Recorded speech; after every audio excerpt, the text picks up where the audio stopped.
तर नागपूर घटनेबाबत मुख्यमंत्री आता निवेदन देणार असल्याचं कळतंय। आताची सगळ्यात मोठी बातमी आपण पाहतोय की नागपूरमध्ये जी घटना घडली त्या संदर्भात आता मुख्यमंत्री निवेदन देणार आहेत। विधानसभेमध्ये आज ते निवेदन सादर करतील। नागपुरात 2 गटात दगडफेक झाली होती, जाळपोळ झाली होती आणि याचं कारण होतं औरंगजेबाची कबर, त्यावरून पेटलेला वाद। त्यामुळे 2 गटात राडा झाला आणि त्यानंतर आता फडणवीसांनी शांततेचं आवाहन केल्यानंतर विधानसभेत ते थेट निवेदन देणार आहेत।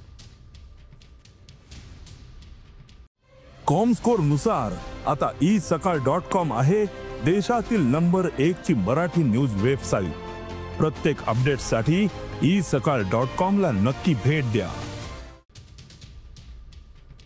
तर पुन्हा एकदा आपले प्रतिनिधी पराग ढोबळे यांच्याकडे मी जातीये। पराग, एक महत्त्वाचा आरोप जो आहे तो नागपूर मध्यचे जे आमदार आहेत दटके त्यांनी केलेला आहे, प्रवीण दटकेंनी, की बाहेरच्या लोकांनी संपूर्ण घडवून आणलंय। ही जी शक्यता वर्तवली जातीये, हा संशय येतोय, तो नेमका काय येतोय?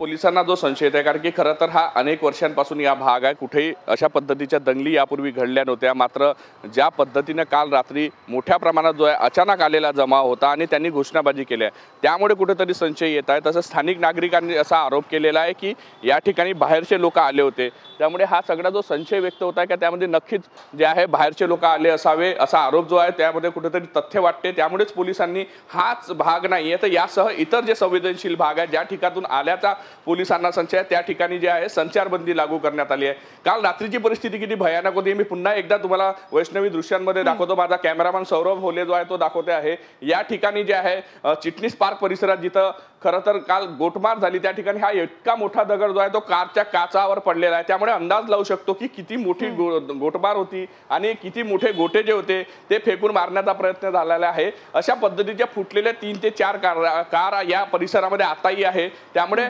नक्कीच कुठंतरी जे होते बाहेरून आलेले लोक असावे असा जो संशय पोलिसांकडून व्यक्त केला जातो त्यामध्ये कुठंतरी तथ्य आहे। त्यामुळेच पोलीस आयुक्तांनी जे संचारबंदी लागू केली आहे ते परिमंडळ 3 आणि 4 अशा अपडेट आम्ही घेत राहू। तुर्तास तुम्ही आमच्यासोबत असेच जोडून राहा।